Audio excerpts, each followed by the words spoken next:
Hi, and welcome to the award-winning Ed Brown Show. I'm your host, Kamari Richmond, and we have a great show for you today. We are talking to, and I want to make sure I have it right, Junius Petitjean. Yes, he is the founder of the Bridge Warrior Mindfulness and Wellbeing Center. Just mindfulness and well-being. Mindfulness and well-being. So welcome to the Ed Brown Show. Thank you for having me here. It's my honor. Yeah, well, so you are an entrepreneur, but I want to start with, when did you start getting into yoga and meditation? My yoga journey started back in 2005. Okay. And it started as a home practice with the aid of a book called Yoga for Everybody by Paul Harvey. So I just started like practicing, taking the book, making the pictures, and just trying different poses. Then from there, I kind of ventured out towards taking my first class. From there on the way, then taking more classes. And around about 2007, my best friend told me about this first yoga teacher training program. He said, hey, you should do this program. And I was like, okay.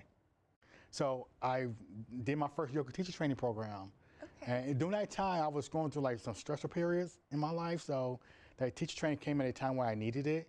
And it really didn't go full steam until I graduated on July 31st of 2008. That's when my whole life shifted for me. And that's when really, I found my passion. I found my purpose for that. So what happened in 2008? Well, what new was funny, like on July 31st, 2008, I decided to let go all these other things I was involved in. I was involved in a lot of organizations. I overcommitted myself. And I realized I was not happy. I was becoming like a people pleaser. I wasn't happy. So I decided on July 31st, when I graduated from my yoga teacher training program, I'm just gonna stop everything cold turkey. Luckily, everything ended on time when it needed to, but when that happened, I know it was a lot, I felt a shift. Interesting. And sometimes it just takes something like that, something really small. Yes. To do that. Yes. And when did you start incorporating meditation? You know, I started meditation around 2010. Her name is Dana Smith. She's the owner of Spiritual Essence Yoga up in Marlboro. So I started practicing at her studio. And part of her studio, she had a real big meditation practice. And that's how I really got into learning about meditation and the benefits of meditation at her studio. Okay, and tell us about your company. My company's name is Bridge Warrior Mindfulness and Wellbeing.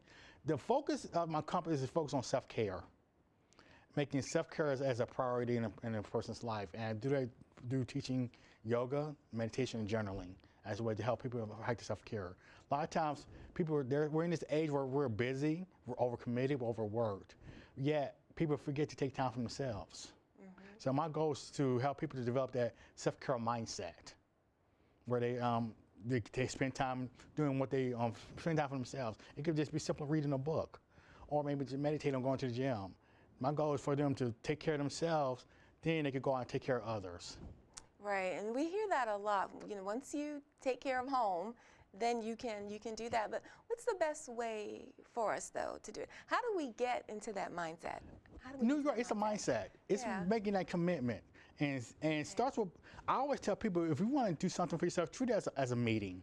As you go into a meeting, we all go to a lot of meetings. We go to more meetings than we care to. But treat it as a meeting. You'll be your journaling meeting. And you tell somebody, oh, I'm going to the meeting. And just take that time, it could be 5, 10, 15 minutes, and just spend time doing time for yourself. You might not journal, you just might want to be watching TV, but you're just spending time for yourself. So you have to make that commitment to do that. And do it without excuses and without feeling guilty. Because a lot of people are dying at a younger age or getting sick as a result of not taking time for themselves. Absolutely. But how do what's the best way for us to do it? Because it's hard when you have a list of 10 things to do, and like you said, you're overcommitted. Where should we start? Should we start okay, let me pray, or let me meditate, let me do yoga, let me journal? I would say start small. Start with one thing. Okay. One thing that you want to do right now. Let's say, for example, you want to develop like a morning routine, where you could find something you want to do, one thing each morning that you want to do. So you want to spend 5 minutes in prayer, you could do that. You could just get up out of bed and just sit on the edge of the bed and just pray for 5 minutes. So it's about starting small and choose that one thing that you want to do each and every day on a regular basis. When you're taking time doesn't have to be massive. Doesn't mean you don't have to go all over the world. It's just taking those little small, simple steps, and something that you want to commit to do every single day.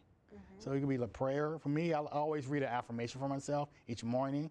Then I'll maybe do like a little meditation for myself and journal. So everyone's different. You have to find what works for you. Okay. So I know people have gone for walks in the morning. So that's your own form of self-care. Right. And when you say self-care, what exactly does that encompass? Self-care it can be anything. When I say self-care, is doing something that's going to help you improve your overall well-being. Like, and self-care is just maybe journaling, taking a bubble bath, doing some push-ups, doing some jumping jacks, running. So self-care means taking time for yourself to do something that you want to do for yourself. And why is it so important for us? I'm a strong believer. I would like to say me time. So you need to take time for you. Right. And I know Oprah talks about this a lot. You have to have that time just to really connect with yourself without apologies, without excuses. And once you do that, you'll notice you're able to work with other people. I know there's a guilt around self-care because they're getting selfish. Right. I'm all for it. Be selfish. Be selfish. Right. Right. Because you can't serve others if you can't serve yourself. You have to do it without apologies. Absolutely. And tell us about the name of your company. How did you come up with the name? Well, I love that, Bridge Warrior. Bridge Warrior. Okay, Bridge Warrior. I came up with the name. The Bridge Warrior is the English translation of my Buddhist name. So I took my Buddhist refuge a few years ago. So the guy who was leading the ceremony gives all a different Buddhist name. So my Buddhist name is Sampa Powwow. Sampa Powwow. Yeah. Okay. So the Bridge Warrior is the English translation of that. And the warrior in the Shambhala tradition means gentleness, courage, and self-knowledge. And it's about looking at the richness of life or the positive aspects of life about being a warrior in the tradition. Wow. Now tell us with your company exactly what you do, when, and how, and all that good stuff. Okay. Now for my focus is a lot on mindfulness and focus on a lot of the quiet aspects of yoga. Like for example, I do teach meditation. Also, I teach another thing called Yoga Nidra. I don't know if you heard of that. No, what is that? Yoga Nidra means yoga sleep. Oh. So it's like sleep yoga. So I always tell people it's one of the easiest yoga classes you'll ever take. It's just yoga. It's yoga on your back, and you're just chilling. And basically, it's just guided meditation on your back with that. And the style I teach is called I-Rest. And I-Rest stands for Integrated Restoration, and which is this 10-step protocol that you go through. So I mean, as a meditator, I will lead the people in the 10-step protocol, and you as a person, you're just laying on your backs and your covers, eye pillow, and you're just chilling. You just listen to the steps. Now with Yoga Nidra, you're not asleep all the way. The purpose of Yoga Nidra is you're in an in-between stage. A lot of times, have you ever watched television and you dozed off? Yeah, you can still hear the TV. Right. That's what Yoga Nidra is. So you're in an in-between wake and in a sleep state.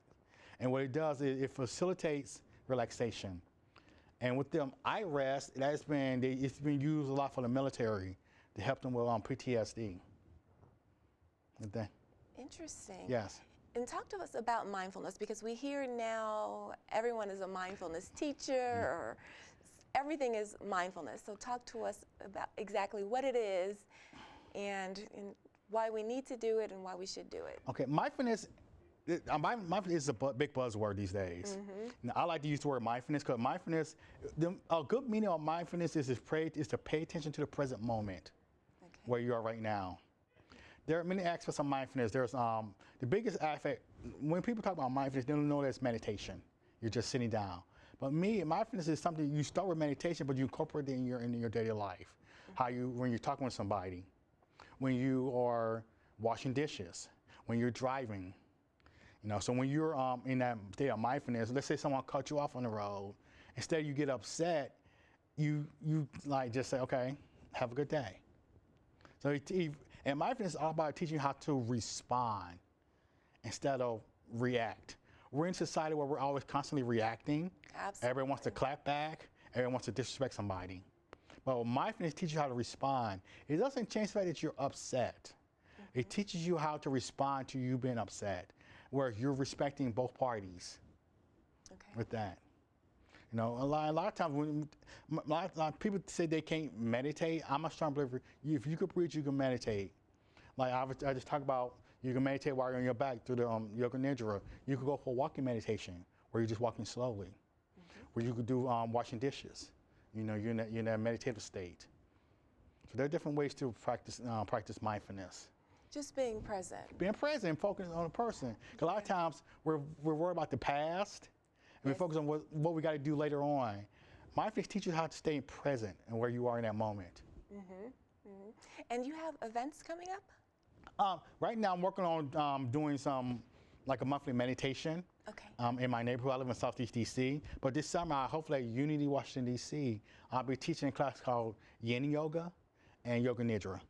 Okay, now what's the Yeni? The Yin yoga is I say it's more the passive form of yoga. Where you're sitting on the floor and you're going through the movements, going through different poses while on the floor. And it works the lower half of the body. So a lot of us have like tight hips from sitting in a chair so much each day. So that really works the lower half of the body. And you're going right into a nice yoga nidra practice. Tell us a little bit about the different yoga postures. Okay. Let me tell you, there are different. Let me tell you, there are different. Let's start with this. There are different types of yoga styles out there.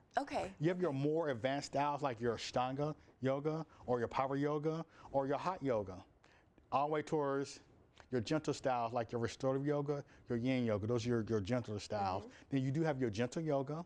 In between, you have your vinyasa, which is just flow. And in between, you have what's like your chair yoga. So there's yoga for the chair. Now there are different types of postures out there. You have your warrior postures. You have your postures on your final relaxation. You have your cat and cow postures, working with the lower back, and your child's pose, which is one of my favorite poses. You know, if you see a baby, babies are always when they're upset, they always go into child's pose to retreat there. And that's really to help you to relax in that pose. So there are different postures out there. I always tell people though, when you want to start practicing yoga, go take a beginner's class. Because you want that foundation in the postures. Because a simple pose is, I've been practicing yoga for years, but there are times I do struggle on down dog. Because sometimes, especially if I'm lifting weights or going to the gym, it's like I feel in my muscles. Because down dog is that full body pose where you really are in the pose. But I always tell people that when you want to practice, start practicing yoga, start with that beginner's class first, so you can learn the foundation and work your way up. A lot of times, a lot of people give up yoga because they went to a gym and it's an all levels class, and a lot of times they don't know what it is and they give up. But if you start from the ground up, you have a better opportunity to stick with it throughout your lifetime. Okay, and what's your where do you want to see your company? What do you want to see for the future with getting us into this happiness and wellness and? For me, I want to open up my own wellness space. It really focuses on teaching meditation. Because I think, to me, meditation is accessible for everybody, and it's not as intimidating as yoga may be. And so teaching meditation, yoga nidra, restorative yoga. Also, I want to have a space where I can just teach people about journaling, by writing your thoughts. That's what really helped me also, in addition to yoga, was journaling and writing down how I feel.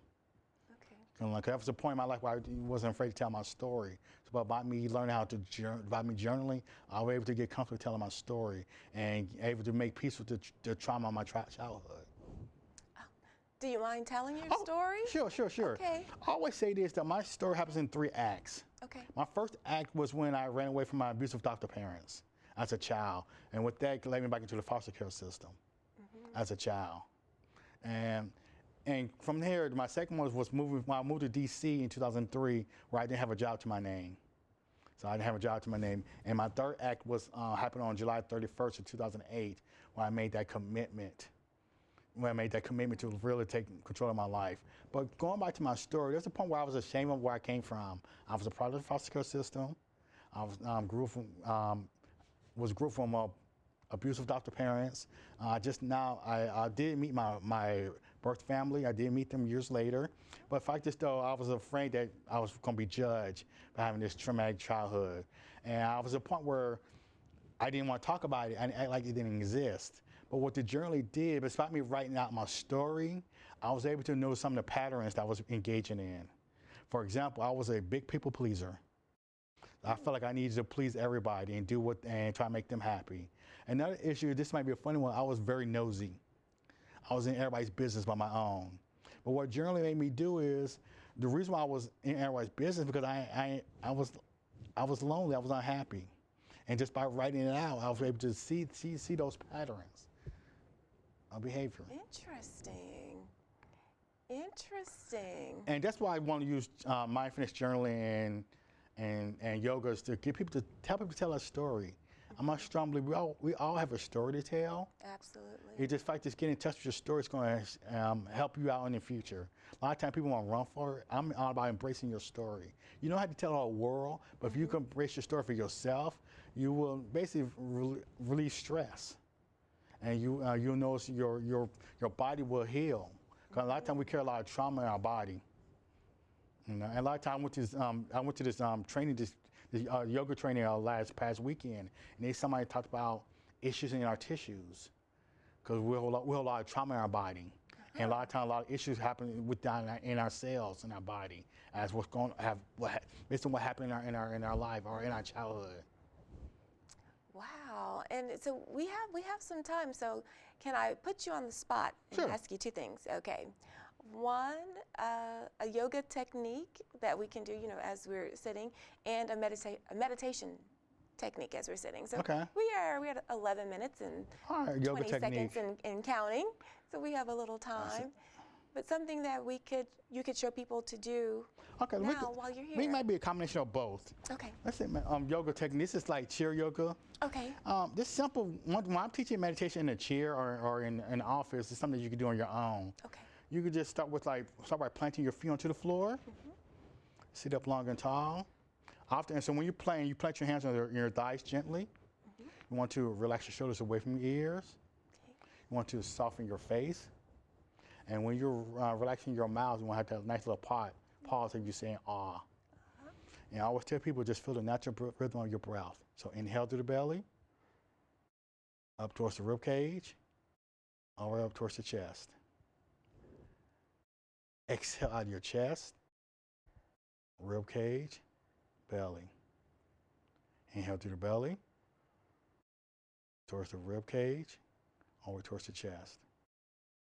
Good. Exhale out of your chest, rib cage, belly. And you can do this with your eyes open or your eyes closed. And anytime your mind starts to wander, just focus on your attention and your awareness on your breath. Okay. Good. Inhale. Exhale. Breathe in. Breathe out.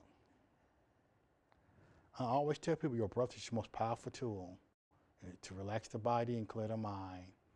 So as you move, let your breath serve as your guide. Good. Inhale. Exhale. Breathe in. And breathe out. So we're just going to bring some movement into this meditation. So inhale, lift your arms up towards the ceiling. Yeah, we can't go but so far. Right because here. We want to Right here. Okay. yeah. In here. So take your Okay. right arm, bring it towards the back of your chair. Okay. Other arm just comes nice gentle twist. Like this. Come towards the opposite side. Okay. And make sure we don't lose ourselves in the frame. Yeah, no. And do a gentle twist. Good. Inhale. And interlace your fingers. Bring your arms out. Good. All right. Nice stretch. Let me see. Take your arms right across your, yes, stretch it out. Good.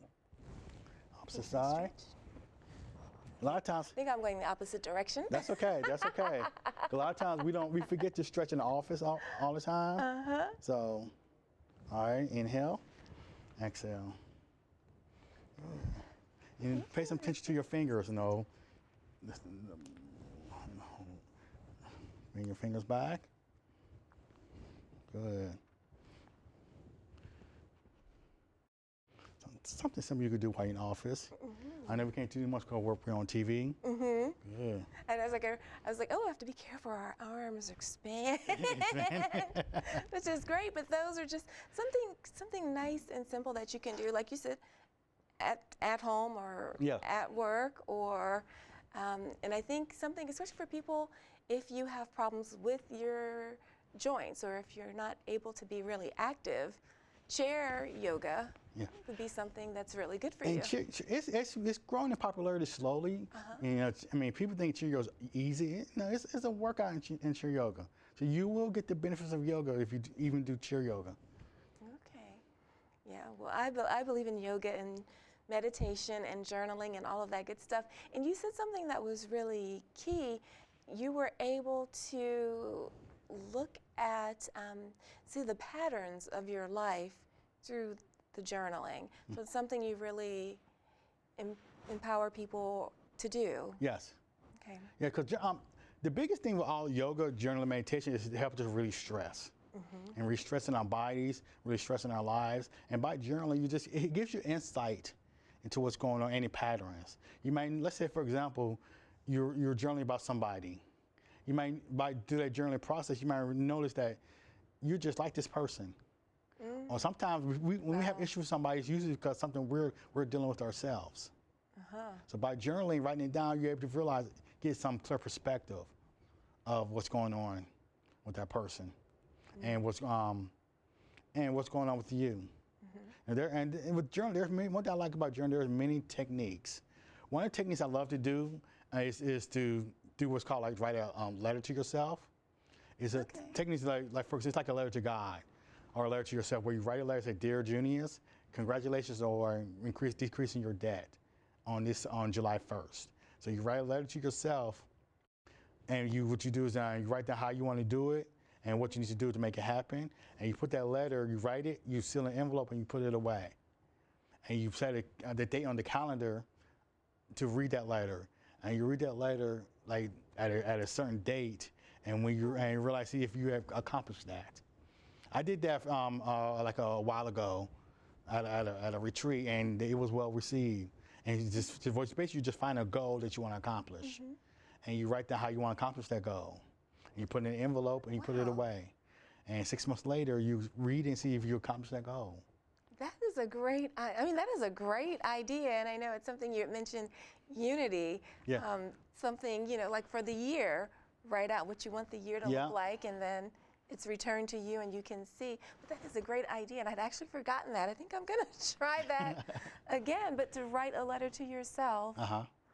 And do that, and give us some other unique little tips like that. One thing I love affirmations. So if your journey is writing is too much for you, you can always do an affirmation. So each day you can start out saying with the word "I am." So you can say "I am beautiful," and you write that out many times you want. Or you can write out your intention for the day. My intention for the day is to have a good day. My intention for the day is to work on this project. And you write that out. Or you write out a little mantra for yourself. My mantra is peace. Then you write that out. Or you can do a prompt. I love doing prompts because a lot of times it gives people, it's like springboards. So it gives people something to start writing about. For example, I love doing gratitude. 3 things I'm grateful for each day. So you write down 3 things you're grateful for at the end of the day and why you're grateful for that. What it does, a lot of times it keeps things positive and keeps things optimistic. A lot of times in journals, we can't go into a dark place, and that's not really. I'm a journalist about getting these off your shoulders, getting these off your chest. But also, you always want to keep it positive at times with the journals and write down the gratitude journals. And I think that's such a good. I mean, that's something nice and simple and easy, you know, that you can do. And Junice, how can people contact you and reach you and set up a time to meet with you? Well, I'm always on social media. I'm on Instagram. I'm on the Junius Pettyjohn. I'm on Twitter as I am Junius. I am on Facebook. You know, you can friend me as Junius, or you go into Bridge Warrior on Facebook. Or you could go to bridgewarrior.com and you can sign up for my monthly newsletter. Okay. And I'll be rolling out a new website soon. Okay. And now tell us about the newsletter. This is a monthly newsletter where I just give tips on how to journal, and tips on meditation, maybe tell you a little bit about my story, where to empower people to take action and to really develop their self-care mindset for them. And I think you said something that's really important as you're setting up this, this self-care mindset, but to really share your story. Everyone has a story to tell. Your story is Right. powerful. Right. It will empower others. Right. If you think about if you think about the Olympics, oftentimes they always one of the best parts of the Olympics is to share the person's athlete's story before they do the event. Yes. Usually the story lets us to know a lot more about that person. So by you telling your story, it gets people to know who you are as a person, and what makes you unique by telling your story. And to me, stories should never be ashamed to tell your story. Because once you share your story, you'll notice of releasing your body. You feel a sense of lightness, a sense of peace by sharing your story and just getting it off your chest. And just something like that, just simple, makes you feel a lot better because we are carrying that pain. We're carrying that in the body. So yeah, and that's about like I'm focused on is teaching people about self-compassion, about loving yourself as a person. And one thing is loving yourself is just get those tools that help you to tell your story, to share your message, and tools to really to take care of yourself. Because I always say you can't take care of others if you can't take care of yourself first. right, absolutely, absolutely. And you have such a great. I love your page because you have such a great spirit about you, and I love your Instagram and Facebook. So I was checking that out because this is our first time meeting. So just checking it all out on social media, and so I just wish you continued success. Thank you. Because you are doing amazing work, and so we want to stay mindful. Definitely want to reach out to Journey so that we can get into more yoga and meditation. And on the web, people can find the events, where you're going to be, and how they can find you and all of that. Okay, that's great. Any last words? We have about 39 seconds. You're only responsible for your own happiness. Absolutely. You're responsible for your own happiness. So thank you so much for tuning in, and we'll see you next time.